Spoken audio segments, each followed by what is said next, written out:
I would say a monumental surprise, Joe. Good evening. I think obviously since the weekend when news broke that Claude Puel has been sacked by Leicester, we immediately were informed that Leicester had serious intentions of making Brendan Rodgers their next manager. But I think the assumption initially certainly was it would be from the summer. I think most observers looking at it thought that Brendan Rodgers would hang off and at least put him on hold until the end of this season. But here we are, 48 hours since that result, since Puel's out of job and Brendan Rodgers is gone. I think the whole timing of the whole thing has been the whole staggering aspect of it. Not so much that Brendan Rodgers has become or agreed to become the Leicester manager, but the fact that he's gone so quickly. Yeah, he is in the midst of going for a treble again, and or treble for a third time, let alone again. He's in the midst of doing that. You suspect that would be a historic achievement that he would like to see through. I suspect Celtic fans are feeling pretty sore about that. Yeah, certainly the ones, if you look in social media, you don't have to look very far to see how Celtic fans are thinking. Even in the office here, there's some Celtic fans and they're quite astonished by the whole turn of events. Brendan Rodgers couldn't have done a better job at Celtic in his time in Scotland. It was remarkable what he did, what he was on course of achieving, as you say, the treble, unprecedented. I think that's a huge part of it, the fact that in Celtic, albeit are clear favourites to win the title. They've got obviously the Scottish Cup game at the weekend, the League Cup there already. So the fact that they were so close to something which I don't think will ever be done again, it makes it all the harder for Celtic fans to take that at such an important time with only 2 months left of the season. Brendan Rodgers has chose to walk away from that. He didn't hide from, or he made clear certainly from day one how much of a Celtic fan he was, and the Celtic fans clearly bought into that. But I think many of them are today wondering how true that is, given the circumstances of his departure. Yeah, for all his talk of it being such a special club, it's not like he's left for the Real Madrid job here. He's gone to Leicester. You know, and I would think one of the reasons that maybe Celtic fans might be feeling somewhat sore or upset is for all Rodgers' talk of it being such a special club. He's on the cusp of doing something historic at this very special club, and he's gone to Leicester. Is Celtic's stature so small that even just a little flicker of interest from Leicester is enough to take you away from this historic achievement? That's almost a surprising thing. Yeah, absolutely. I mean, had this been Manchester United or Manchester City or even Tottenham, then I think you could have far more understanding about it. But as you say, it's Leicester City, albeit Premier League champions a couple of years ago, and obviously the money that they have available to them and to the next manager. That's clearly what it's been about for Brendan Rodgers. I think he does have a genuine affection for Celtic. I don't think that was all bluster by any stretch of the imagination. I think he was certainly true to that. But at the end of the day, he's a football manager. And football managers want to operate at the highest level. They want to work with the best players in the best leagues, and they want to be able to sign the best players. So Brendan Rodgers, I think, came to the conclusion that he'd maybe taken Celtic as far as he could take them. Certainly in the European campaigns he's had, he didn't quite have the impact he would have hoped. Obviously, some players have come and gone, and as I say, he was unable to sign the top quality players several times that he wanted. So I think there became a realisation from Brendan Rodgers that he was going to have to go to realise his ambitions again of operating at the highest level. Now, I agree with you. For me, Celtic's a far bigger club than Leicester City, but the long and short of it is that Leicester City are an English Premier League club. Brendan Rodgers' wages, apart from anything else, will go through the roof from even the high salary he was on at Celtic Park. But more than that, you can now operate in the transfer market at the level that he expects. So it may not be the biggest club in the world. It may not be of the same stature as Celtic. I don't think any Leicester City fan would claim that to be the case. But it's a club operating at the highest level, and that's clearly been the lure for Brendan Rodgers. Yeah, no, it's certainly wealthier. I mean, even the lowest Premier League club is certainly wealthier than Celtic. That is just the nature of Premier League finances in this day and age. It's just, and not to harp on about it, because I want to move on and talk to you about other aspects of the move, it's just for Rodgers, this move on the cusp of doing the treble will leave a bad taste, will tarnish the reign somewhat, and you just wonder, is it worth doing that? Because I suspect if he was to move in the summer, for all the reasons you've just outlined, i.e. finances and salary and, I've taken this club as far as I can take it realistically, all of those reasons in the summer, he goes, I think, with the understanding maybe of the Celtic fans, where now there's almost an element of, well, does this not mean very much to you? This treble thing is historic to us, and you're heading off in February? Yeah, I mean, not only that, I mean, every Celtic game you go to, the Celtic fans sing about Brendan Rodgers being here for 10 in a row. That's very much something that the Celtic fans are thinking about. The kind of league achievement, which is a couple of years away. That's what they think, that's what they want, and they were convinced that Brendan Rodgers was going to lead them towards that. Now here we are, they've not even won 8 in a row yet, and he's gone.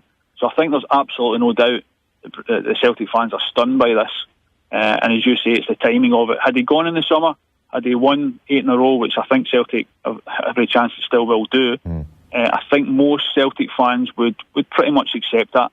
They would think 3 years, he's won, especially if he wins the treble, as you say. If he was to have decided to go in the summer, I think the vast majority of Celtic fans would have wished him well.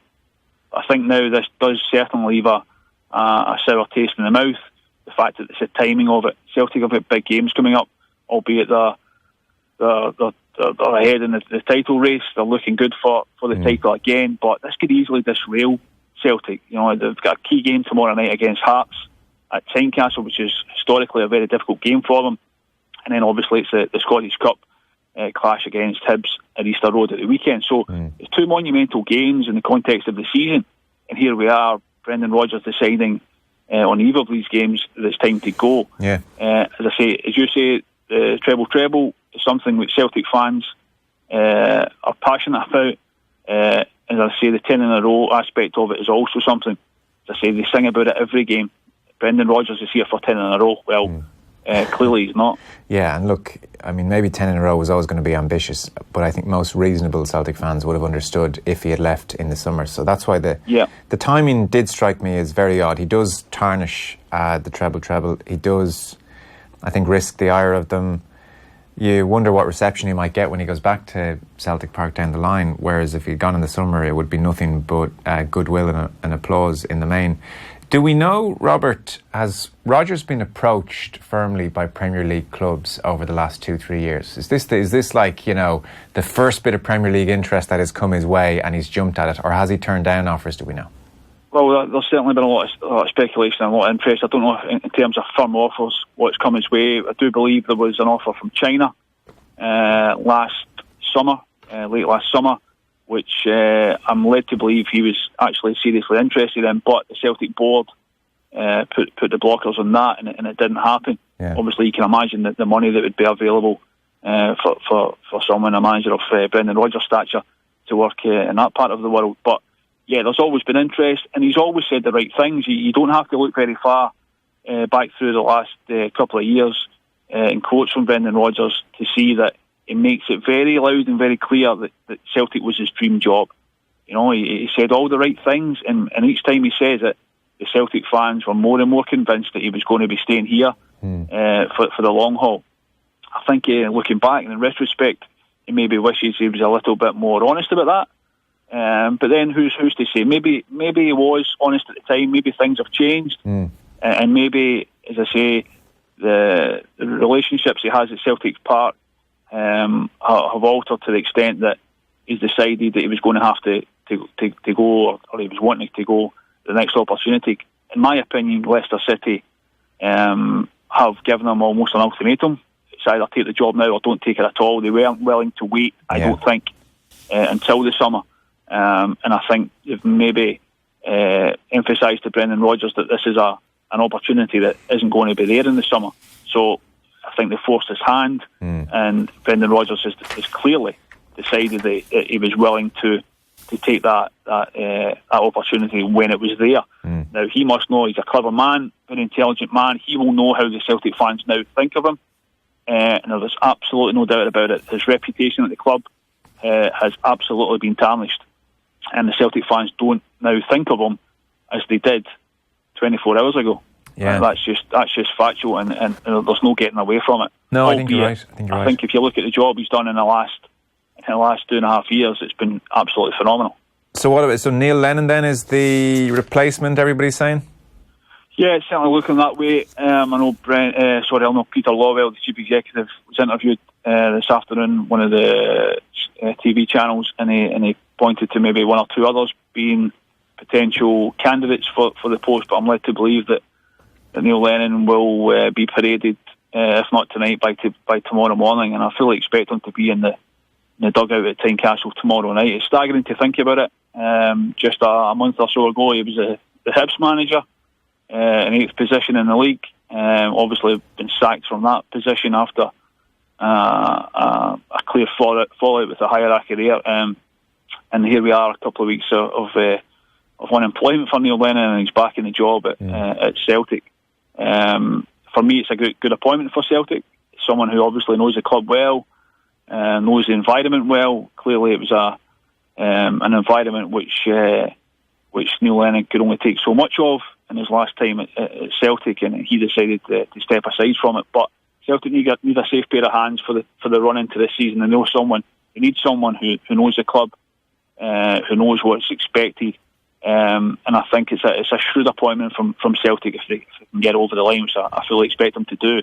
Whether or not Neil Lennon is a man to take the club forward in the long term, in terms of from the summer onwards, I'm not so sure. I wonder if Celtic will be looking at alternatives for the longer term.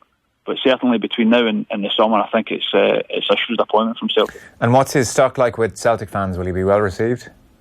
Yeah, I would imagine so. Yeah, I think the vast majority would welcome Neil Lennon back. They know what they're getting with him. He had a very successful time at Celtic, obviously. Obviously did very well in European competition as well, beating Barcelona. He was a manager at that point. So I think Neil Lennon's stock with Celtic fans is high, and I think the vast majority will welcome him back. There will obviously be some who will be would be looking for maybe a bigger name, but at this time of the season, I don't think Celtic can spend too much time looking around. I think they have to make an appointment quickly, and I think that's how they felt about it. And as I say, I think Neil Lennon is someone who is more than capable of coming in and galvanising the squad and getting the results that Celtic fans expect in the coming weeks. Okay, interesting times. Robert, while I have you, the other interesting story emanating out of Scottish football over the last couple of weeks was the Steve Clarke post-match comments. They were after Kilmarnock were beaten by Rangers in the Scottish Cup at Ibrox. Here's a quick reminder. I think people have generally seen the press conference, quite an emotive one. Yeah, it's lovely. It's nice being back in the west of Scotland, really nice. When I was approached by Rangers about taking over the job here, I was assured. Now we don't have that in the west of Scotland anymore. It's gone. Yeah, they can call me a no problem, thanks guys, no problem. But they call me a come on. We're living in the dark ages. They're not allowed to call my assistant a black bee, yeah, but they can call me that's correct? Is that correct? What are we doing in Scotland? You know, I wake up every morning and I thank Chelsea for coming and taking me away from the west of Scotland, because my children don't understand this. They don't have anything to do with this. My children have nothing to do with it. They don't understand. So thankfully, when I go down there, my children, my grandchildren, they don't need to worry about this. So, fantastic to be back in Scotland. Thanks, Steve. Yeah, Steve Clarke. Were you in the press conference by any chance? No, as a matter of fact, I wasn't. I was in Valencia covering Celtic last week when it happened. Yeah, obviously heard all about it. I've seen the coach since. Yeah, it's a sad reflection in Scottish football. Quite frankly, there's been too much of that sort of thing in recent times. A few days earlier, only Chris Boyd, the Kilmarnock striker, was abused by Celtic fans, and just a few days after that, Steve Clarke was abused by Rangers fans. It's not good. It doesn't paint Scottish football in a good light at all. And the sooner something's done about these chants and this abuse, the better. Because I say it doesn't paint Scottish football in the positive light that we all want the game to be covered in. Robert, in 2007, as I understand it, the league officials were intent on getting tough on this issue. There was an announcement, there was a sliding scale of sanctions, there were financial penalties, there were even point deductions, even the threat of closing stadiums. That all seems to have disappeared. Yeah, it didn't happen. There's not been enough. There's not been tough enough sanctions. The clubs need to get tougher. There's absolutely no doubt about it. SFA, SPFL will have to get together with the clubs and bring tougher sanctions in for these kinds of offences, if you want to put it that way.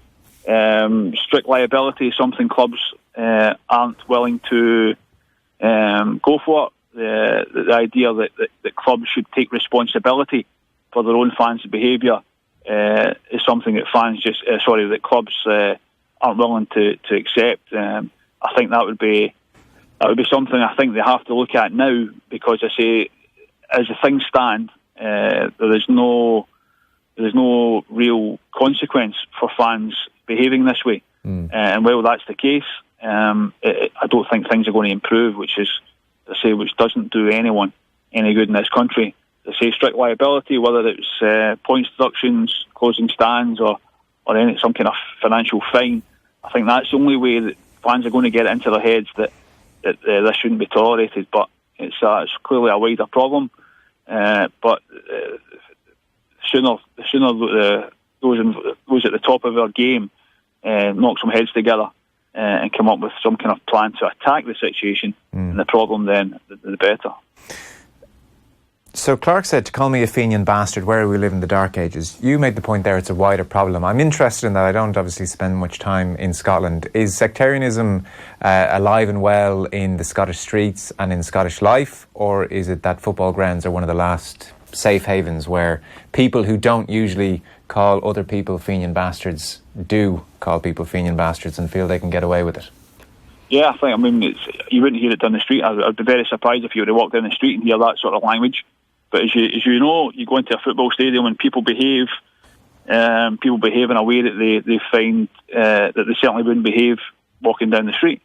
As you say, whether it's been called a Fenian bastard or an orange bastard, it happens at football stadiums, and it shouldn't happen.